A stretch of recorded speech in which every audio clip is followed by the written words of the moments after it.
FM Federal 99.5. Y pasaron 38 minutos de las 7 de la tarde, la temperatura es de 13 grados 9 décimas, 84 el porcentaje de humedad y el cielo está parcialmente nublado. Pero es momento de presentar y darle la bienvenida en esta tarde y agradecerle la comunicación al médico neurólogo y docente Alejandro Anderson, director del Instituto de Neurología de Buenos Aires, el INBA. Muy buenas tardes, doctor Anderson, ¿cómo está? Hola, ¿qué tal, Carolina? Muy bien, gracias por invitarme. No, por favor, gracias a usted por atendernos hoy sábado, sobre todo porque es fin de semana y sabemos que a veces es complicado. Pero nos queríamos comunicar con usted, más que nada para consultarle la cuestión de los ACV, ¿no? Es como un fantasma, digamos, que circula, y queríamos saber exactamente qué es un ACV.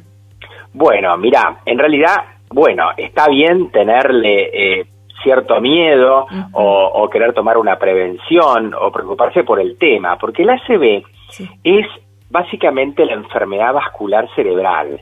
El cerebro, fíjense ustedes, que apenas pesa 1,5 kilos. El cerebro es el 2% del peso corporal, pero recibe el 15% de toda nuestra sangre y consume el 25% del oxígeno, o sea, claro, la cuarta parte del oxígeno que respirás. Y entonces, para poder, claro, esta maquinaria tan sofisticada y tan costosa, para poder funcionar, para poder abastecerse de tanta sangre, de tanto oxígeno, de tanta glucosa, tiene un sistema circulatorio muy importante. Claro. Y claro, eso es lo que falla. Cuando con el curso de los años o por determinadas enfermedades el sistema arterial se daña, o sea, digamos la parte de vasos sanguíneos que llevan este alimento al cerebro, aparece lo que se llama enfermedad vascular cerebral. Le decimos ACV, pero hay un montón de sinonimias. Vos sabés que se habla de stroke, apoplejía, ataque cerebral, la gente dice tuve un derrame, un infarto, isquemia, ¿viste? Entonces son tantas las palabras, porque bueno, es una característica de la medicina, la sinonimia. Claro, y es todo más o menos, viene de lo mismo, pero justamente, ¿cómo es que uno llega, si alguien llega a tener un ACV? Sí, si alguien llega, imagínate, en Argentina tenemos un ACV cada 4 minutos, Carolina. Hay 130.000 casos por año. Así que claro que la gente tiene razón en preocuparse o en querer informarse, o mucho mejor, en tratar de prevenir. ¿Cómo llegas a eso? Bueno, mira, siempre que uno tiene un ACV, tiene que entender que pueden pasar dos cosas en la cabeza. O sea, el ataque cerebral, porque estamos usando esa palabra ahora muchos neurólogos, significa una lesión cerebral que obviamente que tiene efectos bastante importantes, tanto para la persona como para la familia que le ayuda, pero para comprender el tema hay que saber que hay dos grandes categorías de ACV. Aquellos donde se te tapa una arteria y se impide la circulación, o sea, es un ACV seco, isquémico, o el ACV donde una arteria se rompe, se dañan las paredes y esto te provoca que la sangre se escape del sistema circulatorio, se desparrame por el parénquima cerebral y se te produzca una hemorragia cerebral. La mayoría son isquémicos, ¿viste? El 80%, cuando la gente dice trombosis o los médicos le dicen tuvo una trombosis, bueno, se refiere a ver, ¿cuáles son los mecanismos? Cuando vos decís, a ver, se me tapó una arteria, ¿por qué se te tapó una arteria? Una arteria que se desgasta, que se endurece por placas de colesterol, la superficie interior, en lugar de ser suave y lisa, se pone muy rugosa, muy áspera, y esto te favorece que se forme un acúmulo de partículas sanguíneas, de fibras, etcétera, que conocemos como trombo. El trombo empieza a crecer y puede pasar dos cosas. Que el trombo crezca tanto que te tape la arteria allí y tenés una trombosis. O que el trombo de repente, ¡pum!, se desprendió, porque viste el jet de la presión de la sangre, de repente lo arrastra y se lleva el trombo, viaja el trombo por el vaso sanguíneo hasta que se enclava en uno más chiquito porque no puede pasar. Eso es la embolia.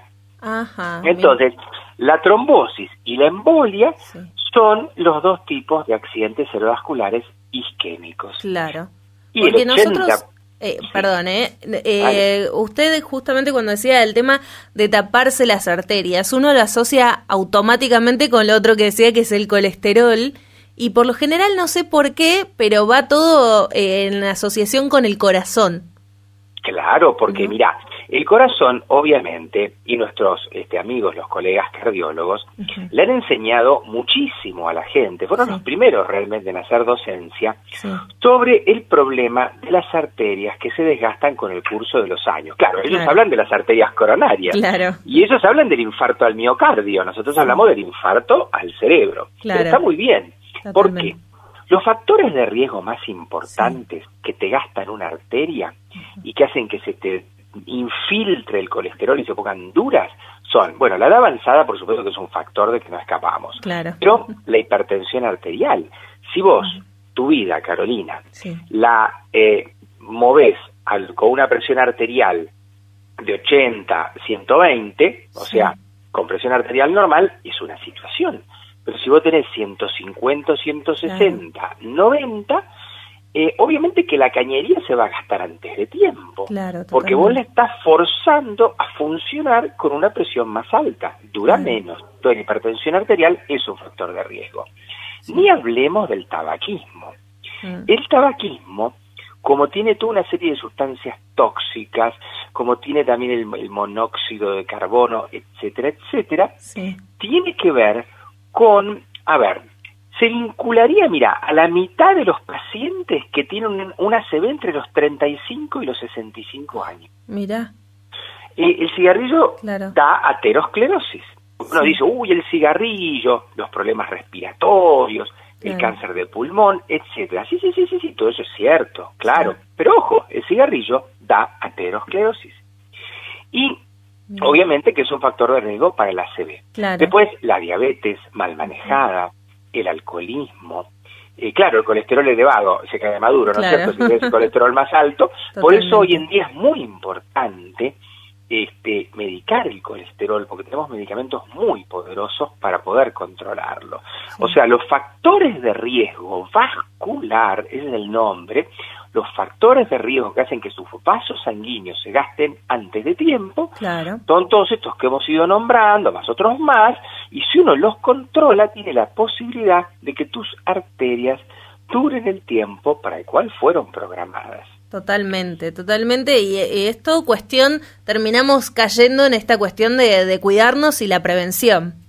Claro. Pero ahora hablabas del cigarrillo, ¿no? Y de cómo afecta el tabaco en estos pacientes o en este tipo de enfermedad, podemos decir. Y con respecto ahora con las campañas, con el tema del tabaquismo, de los cigarrillos y eso, ¿se vio disminuido el paciente que llega con un accidente cerebrovascular y el tabaquismo? ¿Se disocian ya un poco? Mira, yo te cuento. Yo el estudio que sí te puedo comentar que está, digamos, mostrando algún resultado, es un estudio que se publicó hace unos años en Inglaterra que tiene que ver con el deterioro cognitivo. ¿Por qué? Porque los ACV son lesiones en el cerebro. Claro. Y vos sabés que no siempre que tenés un ACV se te nota. Uno siempre piensa ACV, paciente con una hemiplegia, paciente, que tiene determinados problemas que después en todo caso los contamos. Pero hay pacientes que van teniendo ACVs chiquititos y no se nota. Mira. Pero ¿qué pasa? Vas perdiendo circuitos, vas perdiendo neuronas, vas perdiendo pedacitos de tu hardware y entonces en algún momento vas a consultar al neurólogo porque tu memoria no anda bien. Entonces al paciente lo estudias y le decís, usted tiene un cerebro multiinfarto y esa es la causa de su deterioro cognitivo. No, señor, usted no tiene una enfermedad degenerativa, una enfermedad de Alzheimer. No, usted tiene pérdida de memoria porque tiene un cerebro multiinfarto.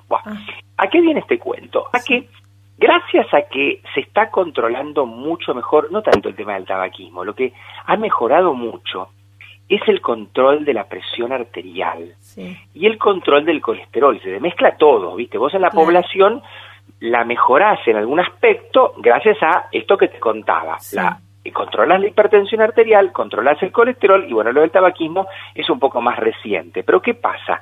Hay menos cerebro multiinfarto, menos trastornos de la memoria por cerebro multiinfarto, y en proporción se nota más el Alzheimer, que es degenerativo y que no tiene que ver con los trastornos circulatorios. Claro, entonces ya es como que esa es la respuesta mejor que te puedo dar. Claro, pero claro, como no, que ya se disocia mejor solo. el Alzheimer de este tema de los multiinfartos, ¿no? Exactamente. ¿Y cómo uno puede asociar o se pide o directamente el doctor, el neurólogo que vamos a ver nos hace estos dos estudios, ¿no? Digamos, para descartar el Alzheimer?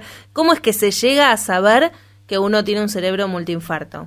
Bueno, obviamente que para poder ver eso tenés que tener una foto de tu cerebro. Claro. Lo mejor es hacerte una buena resonancia magnética del cerebro, y con eso lo vas a tener clarísimo, claro, que se ve bastante mejor que en una tomografía.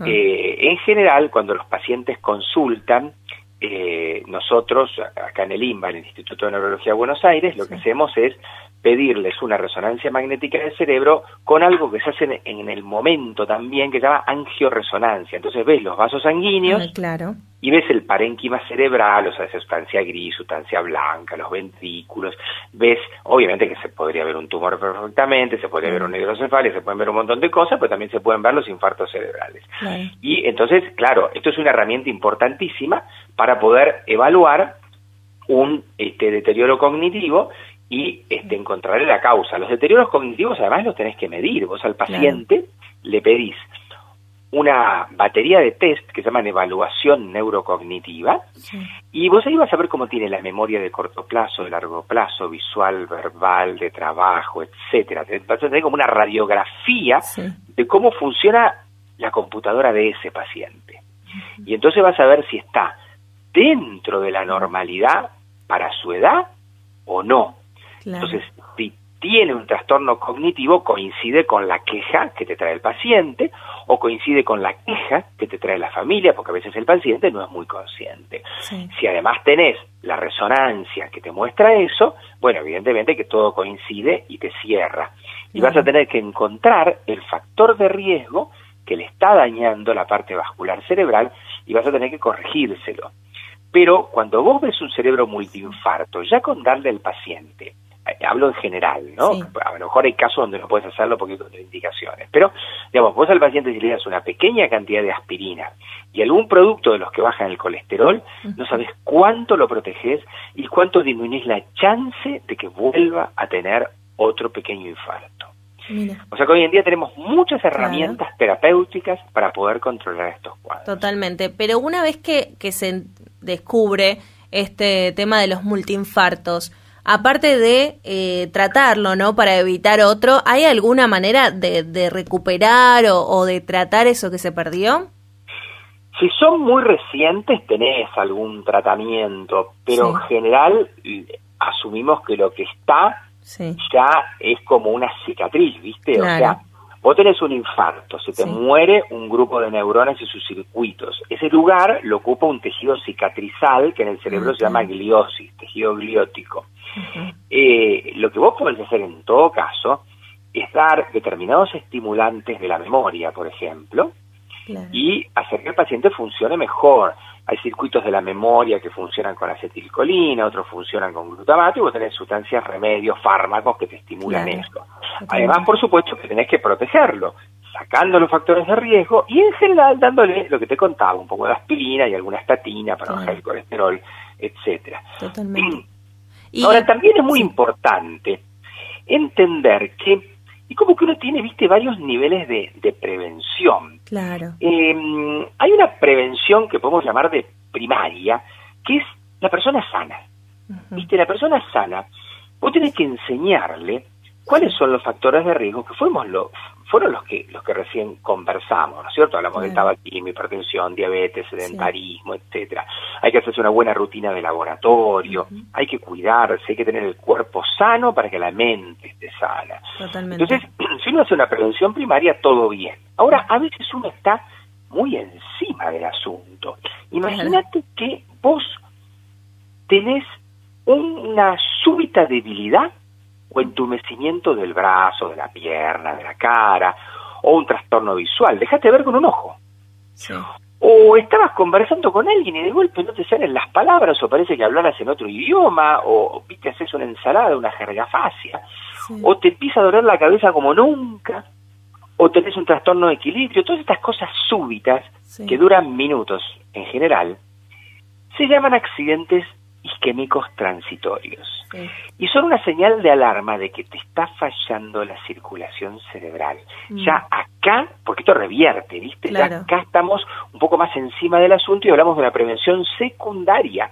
El paciente que te consulta por esto es muchísimo más urgente tomar medidas terapéuticas para que no se le repita. Claro. ¿Por qué? Porque la tercera parte hace un ACV definitivo y la tercera parte lo repiten. Claro. Es muy alto, entonces de eso tenés que ocuparte. Y después otra cosa más. Sí. Imagínate que ya te viene un paciente que está con una parálisis de la mitad del cuerpo derecho, un trastorno del lenguaje, no ve bien con un ojo, y esto le empezó hace 45 minutos. Sí. Vos tenés que ir volando a un servicio que tenga, ¿cómo le podemos llamar? Neurointensivismo, como si fuera una terapia intensiva pero de neurología. Sí. O que tenga una guardia especializada en los pacientes con emergencias neurológicas. ¿Por qué? Porque si vos a ese paciente le haces una resonancia, confirmás que se le está tapando una arteria, y todo lo hiciste antes de las 4 horas, le podés dar un producto que se llama trombolítico y te disuelve el trombo o el émbolo y tenés la posibilidad de tener secuela 0. Ah, mira. Pero si te pasaste, ya pasaron 10 horas, 12 horas, no podés darle un trombolítico y lamentablemente vas a tener un paciente que va a formar parte de una población con alguna discapacidad. Claro. ¿Por qué? Porque los accidentes cerebrovasculares son la primera causa de discapacidad. Totalmente, y con lo que dice también hay que prestarle no solo atención a los hábitos, como hablábamos antes, ¿no? Del tabaquismo, de cuidarse también con el tema de la hipertensión y todo eso, sino prestarse atención a uno mismo, que muchas veces deja pasar determinadas cuestiones. Claro, por eso es que si uno tiene alguno de estos síntomas o signos que contábamos, se tiene que comunicar urgente con su médico, ir a una guardia, etcétera, y no dejarlo pasar. Claro. No dejarlo pasar porque se está perdiendo la oportunidad de evitar, de ahorrarse una secuela neurológica por una ACV, que es muy importante eso. Totalmente. Le agradezco, doctor Alejandro Anderson, el director del Instituto de Neurología de Buenos Aires, el INBA, y les podemos pasar a la gente la página de www.neurologiainba.com.ar, ¿no es así? Sí, esa es nuestra página, efectivamente. Después tenemos un Facebook del instituto, que en realidad es una fanpage, que si escriben Neurología INBA por Instituto de Neurología de Buenos Aires, Neurología INBA, doctor Anderson, aparece rápidamente. Claro. Y si tienen Instagram y escriben Neurología INBA _doctor Anderson, que es con .s, también tenemos un Instagram donde vamos poniendo novedades, y en el Instagram tenemos actualmente algunas placas que sirven para leer e informarse sobre las medidas para prevenir una ACV. Justamente por eso entonces los invitamos a todos nuestros oyentes a seguir estas redes sociales, Neurología INBA _doctor Anderson con 2S al final, también Facebook Neurología INBA y obviamente www.neurologiainba.com.ar para tener en cuenta todo esto que estamos charlando y obviamente para seguir informándose y sobre todo para que vean las cuestiones de prevención de las que también estábamos hablando, que son lo más importante. Bueno, le agradecemos muchísimo, doctor Anderson, por este tiempo y bueno, espero que podamos sacarlo más adelante también porque fue muy interesante hablar con usted. Bueno, te agradezco, yo soy por supuesto el que le das las gracias y bueno, que termine muy bien el fin de semana, vos y todos tus oyentes. Muchísimas gracias, igualmente para usted. Hasta luego. Hasta luego.